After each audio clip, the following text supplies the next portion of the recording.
Microsoft va dépenser 80 milliards de dollars en data centers cette année. Et pour vous donner une idée, c'est plus que le PIB de 120 pays réunis. Mais Microsoft n'est pas la seule à faire cette opération. Amazon, Google, Meta suivent le mouvement avec plus de 250 milliards au total en 2025. Donc, quelqu'un va bien devoir construire tout ça. Des usines, des serveurs, des réseaux électriques. Et pour ça, il va falloir du cuivre, des semi-conducteurs, etc. Et c'est là que se pose la question: comment capter une partie de ces flux sans tout perdre si le marché chute de 30% demain? Alors, Nvidia a fait x300 en 10 ans. Et je vais être direct avec vous. Ici, dans cette vidéo, on ne va pas chercher le prochain x300. Ce serait compliqué et difficile. Ce qu'on peut viser raisonnablement dans cette vidéo, c'est aller chercher entre 10 et 12% de rendement par an sur 10 à 15 ans. Un doublement de capital, pas un ticket de loto, une stratégie. Dans cette vidéo, je vais vous donner ma grille d'analyse avec des critères concrets, les signaux d'alerte, les erreurs que je vois chez la plupart des investisseurs sur ce thème de l'investissement. Quand on parle d'IA, tout le monde pense aux logiciels, ChatGPT, Midjourney, les agents autonomes. Et c'est ce qui fait la une des journaux. Et donc, tout le monde se rue vers Nvidia. Je veux investir dans l'IA, devient automatiquement j'achète Nvidia. Mais le problème, c'est que tout le monde a déjà Nvidia. Le MSCI World contient plus de 5% de Nvidia. Et si vous avez un ETF World plus un ETF Tech, vous avez peut-être même 10% de votre argent sur une seule action sans même vous en rendre compte. Et c'est ce que j'appelle de la témérité patrimoniale. Prendre des risques sans même s'en rendre compte. Vous vous dites peut-être, mais alors pourquoi pas les éditeurs de modèles IA comme OpenAI, Anthropic ou Mistral? Je comprends la logique, mais voici le problème. 95% des entreprises ayant déjà investi dans l'IA n'ont pas encore généré de profit. Donc le logiciel, c'est de la promesse, alors que l'infrastructure, c'est du cash qui rentre. Les data centers génèrent des revenus aujourd'hui. Les semi-conducteurs demandent des années à remplacer et l'énergie devient un actif protégé par la régulation. Dans cette vidéo, on va aller chercher les pelles et les pioches de la ruée vers l'or, pas les chercheurs d'or qui peuvent revenir bredouilles. À ce stade, vous pensez probablement d'accord pour l'infrastructure, mais c'est une bulle, non? Comme en 2000. Alors, c'est une objection relativement sérieuse et je vais essayer d'y répondre frontalement. Mais pour que ma réponse ait du sens, il va falloir un peu de structure et de comprendre la base. Le principe est simple. Vous avez un socle défensif qui représente la majorité de votre portefeuille et une poche agressive, minoritaire, dédiée à l'infrastructure IA. Les proportions exactes dépendent de votre profil et de votre tolérance au risque. Pour rendre ça concret, imaginez que dans votre portefeuille, vous avez 100 000 euros. Vous mettez une partie minoritaire en IA. Et si cette poche chute de 30%, vous perdez quelques milliers d'euros sur votre patrimoine total, pas 30 000 euros. Vous dormez la nuit et surtout, vous ne vendez pas au pire moment. Donc, revenons à la question de la bulle. Est-ce qu'on répète les années 2000? En 2000, les dot-com étaient financés par la dette des startups sans revenus qui levaient du capital à tour de bras. Mais l'infrastructure IA de 2025, c'est un peu différent. Elle est financée par de la trésorerie disponible chez les géants du cloud. Microsoft, Google, Meta, Amazon ont généré plus de 500 milliards de dollars de cash en 2024, donc leur investissement est autofinancé. Et la banque UBS note que les analystes ont sous-estimé les investissements IA chaque trimestre depuis 2 ans. Sous-estimé, pas surestimé. On n'est donc pas dans une bulle de dette, mais dans un cycle financé par du cash réel. Cela dit, quand on dit différent des années 2000, ça ne veut pas dire sans risque. Une chute de 20 à 30% sur ce type de secteur reste possible et c'est pour ça qu'on plafonne l'exposition dans notre portefeuille. Maintenant, voici les 3 critères que j'utilise pour évaluer une exposition infrastructure IA. Premier critère, la position dans la chaîne de valeur. La question à se poser, c'est est-ce que c'est un fournisseur critique ou remplaçable? Par exemple, TSMC produit 90% des puces avancées mondiales. C'est un quasi-monopole. En face, on peut avoir un assembleur de serveurs qui peut être remplacé en 6 mois. Donc, si cette entreprise disparaît demain, est-ce que le secteur s'arrête ou continue?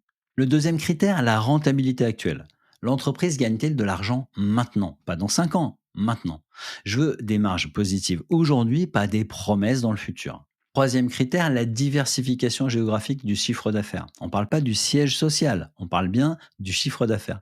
Quel pourcentage vient de Chine, des USA, d'Europe? Parce qu'au-dessus d'un certain seuil en Chine, le risque de sanction devient sérieux. Commençons par les États-Unis où les géants du cloud transforment des investissements massifs en revenus récurrents via la publicité, le cloud et les outils de productivité. Et ici, le piège classique, c'est d'acheter un ETF S&P 500 en croyant qu'on est diversifié. Le problème, c'est que le S&P 500 est pondéré par capitalisation. Et les 7 plus grosses valeurs représentent plus de 30% de l'indice. Donc vous pensez diversifier, mais en réalité, vous concentrez. Et ce qu'on cherche, ce sont les opérateurs de data centers, les fournisseurs de serveurs, de stockage, de refroidissement.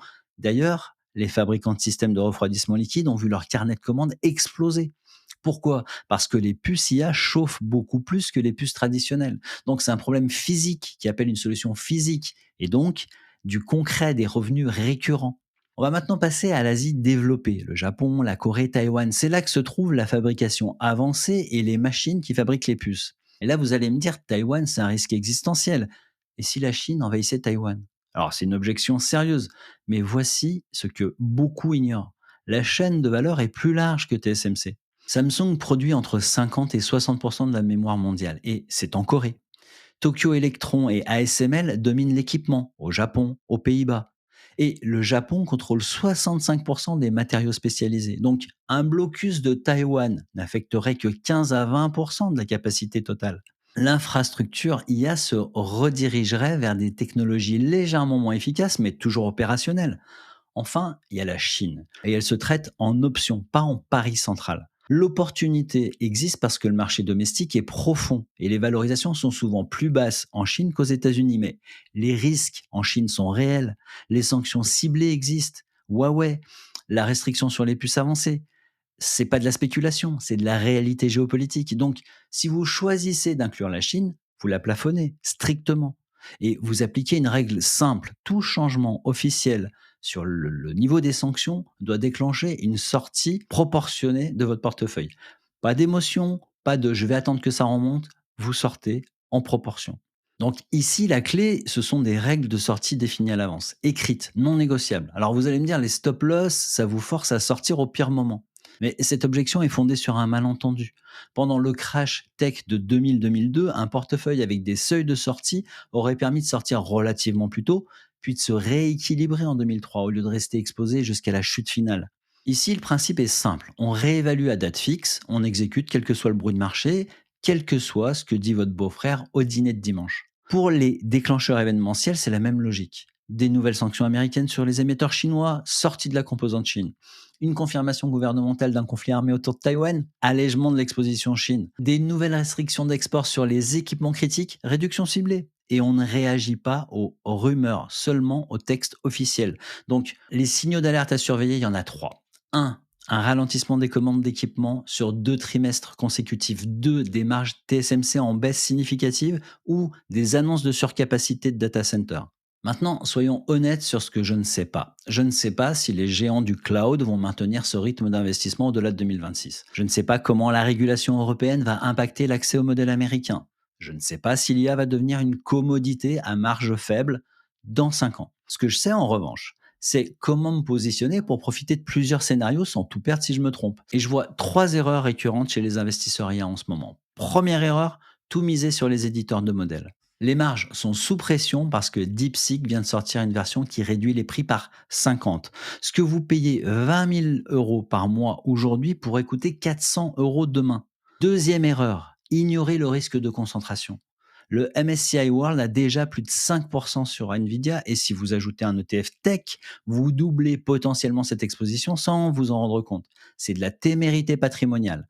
Troisième erreur, confondre croissance du secteur et croissance de l'action. Un secteur peut croître de 30% par an pendant que certaines actions de ce secteur perdent 50%. La marée monte, mais tous les bateaux ne vont pas flotter. Maintenant, résumons ce qu'on a vu dans cette vidéo. La poche IA doit être une enveloppe plafonnée dans votre portefeuille global. Les pelles et les pioches plutôt que les chercheurs d'or. Une diversification sur la chaîne de valeur. États-Unis, Asie développée et potentiellement Chine en option. Et le tout est protégé par des règles mécaniques. Les attentes doivent être réalistes. C'est entre 10 et 12% par an sur 10 à 15 ans. Un doublement de capital. C'est mieux que le livret A à 2,4% qui perd face à l'inflation et c'est plus stable que les paris sur une seule action. Faire tout ça demande du temps. Trouver les bons véhicules, surveiller les annonces géopolitiques, gérer le risque de devise, C'est faisable, mais conséquent. Je vous ai donné les principes. Pour la méthode complète, j'ai préparé une formation gratuite de 7 jours. Le lien est dans la description. Et je le rappelle, je n'ai aucun lien d'affiliation et j'investis mon propre argent. On gagne ensemble ou on perd ensemble. Et pour comprendre pourquoi DeepSeek change la donne sur les valorisations du secteur, regardez la vidéo juste après qu'il s'affiche. Abonnez-vous pour les mises à jour tactiques.